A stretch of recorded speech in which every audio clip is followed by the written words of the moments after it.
રામ રામ ને સીતારામ।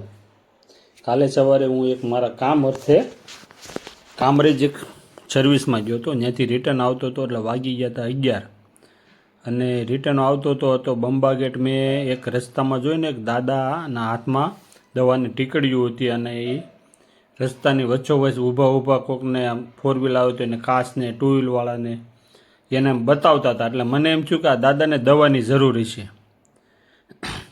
એટલે મેં અહીંયા એક ગાડી સાઈડમાં લઈ અને દાદાને રસ્તામાં હતા એટલે રસ્તામાં તો ભાઈ કોઈ ગાડી ઝડપથી આવતી હોય પણ દાદાનો ખ્યાલ ન હોય, સામેવાળાનો ખ્યાલ ન હોય, નહીં ને જો ગાડી અડી જાય ને એક્સિડન્ટ જેવું થાય તો આ ઉંમરે એ સારું ન થાય।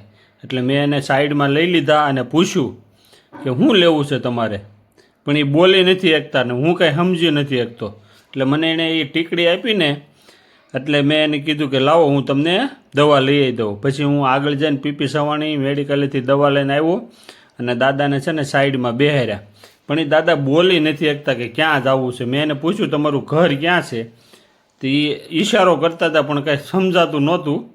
પછી મેં એ દાદાને ત્યાં બેહાર્યા અને હું દવા લઈ આવ્યો। દવા લઈ આવીને પછી એને દવા આપી અને મેં પૂછ્યું તમારું ઘર ક્યાં છે, પણ એ કંઈ બોલતા નહોતા ને સમજતા નહોતા।